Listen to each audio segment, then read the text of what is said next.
I am sure it has crossed your mind. Why does God allow sickness to hurt us?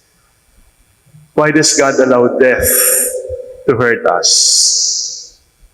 Why does God allow problems to confront us and feel us weak and make us feel weak? Tutal, bubuhayin din naman. Bakit pa pinabayaang magkasakit? Tutal, pagagalingin din. Bakit kailangan pang masaktan? And the greatest question of it all is, why does God allow bad things to happen to good people? People who struggle to obey the commandments. People who struggle and give their best to serve the church. People who serve the poor. People who are faithful up to the very end. Why does God allow these people to suffer? You remember Mary and Martha, who sent word to Jesus, your best friend is sick. But Jesus did not go to Bethany. Lazarus died. And when Jesus arrived, Martha and Mary asked the same question. Why were you not here when we needed you? Why do you allow your friend to die without you? That is also the question of the people in the gospel. The daughter is sick. Another woman is sick. So many people are hungry. Why does God allow bad things to happen to good people? It is also the question when we look at the life of the servant of God, Alfredo Versosa.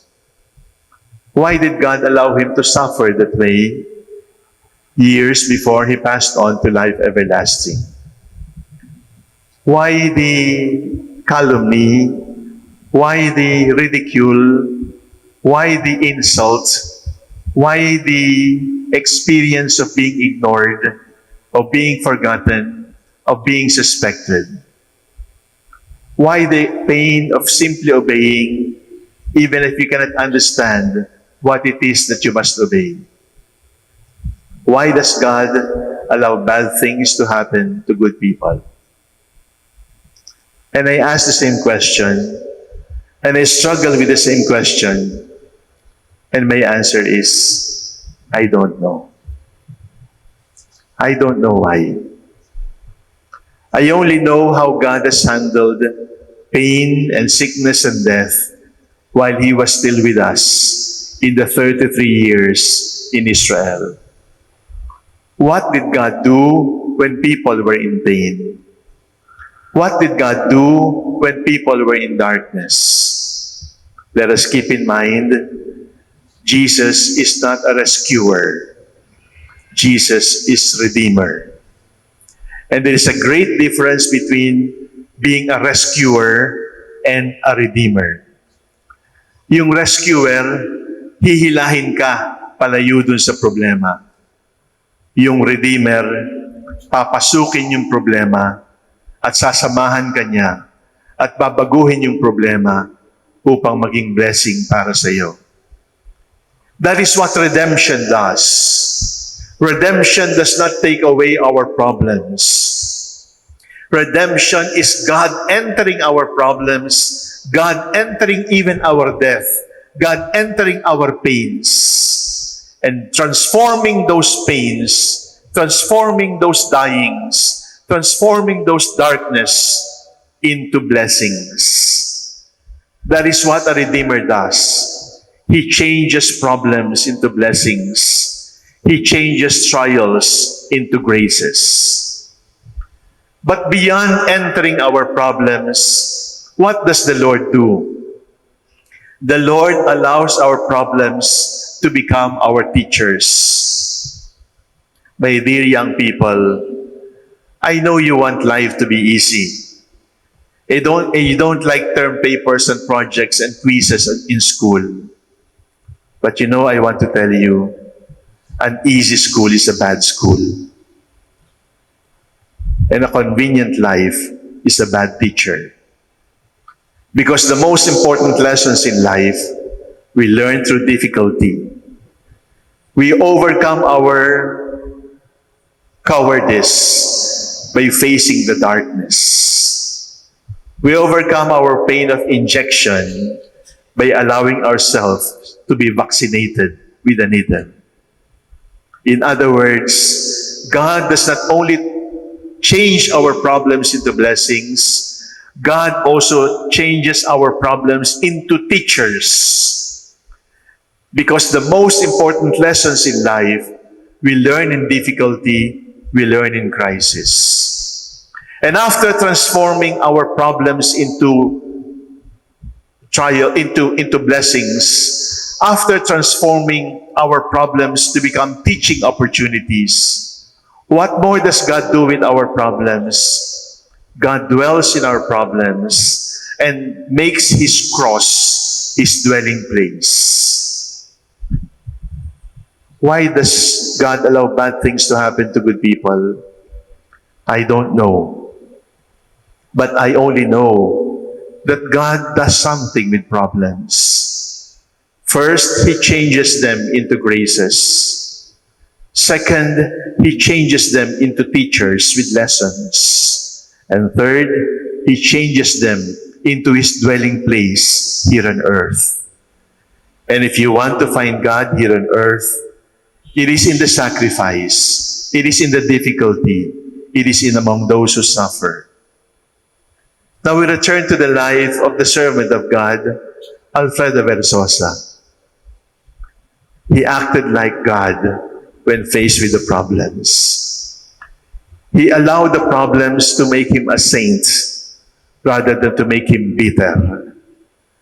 He allowed these problems to sanctify him rather than for him to develop resentment and skepticism and cynicism.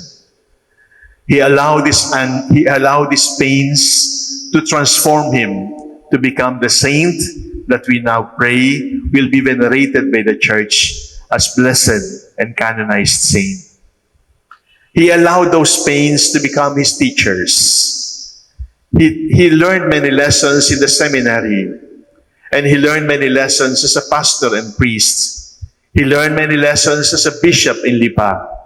But the most important lessons he learned in Ilocos, in his loneliness, in his crisis, in his darkness, because darkness and loneliness and difficulties are very good teachers for holiness and for life. And in that struggling heart, in that bleeding heart, God chose to dwell. Alfredo Versosa was not only a pastor, he was not only a confessor of the faith. God dwelt in him, not only in the good in him, not only in the beautiful in him. God dwelt in him as he carried his crosses. And in fact, as Alfredo Versosa carried the cross of his silent retirement in old age, I know he had a whisper from the Lord, "Do not be afraid, I am carrying the cross with you." We wish the servant of God, Alfredo Versosa, will receive beatification and canonization soon. But we don't have to wait for that. Who among us has no problems? Who among us has never faced darkness? Who among us has never faced defeat and humiliation? In defeat, in humiliation, in darkness and in problems, in sickness, even in the threat of death. Transform them into graces.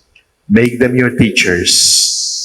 And allow God to dwell in our crisis. Jesus Christ, the Son of God, was born for you and me. He came to bring the good news, from sin to set us free.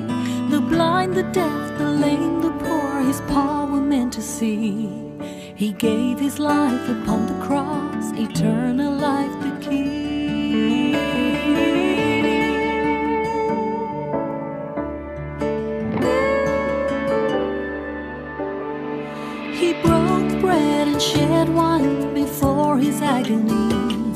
We share the body and the blood in His memory. To make His message known is our responsibility. So here we are to pledge our lives to the Lord of eternity.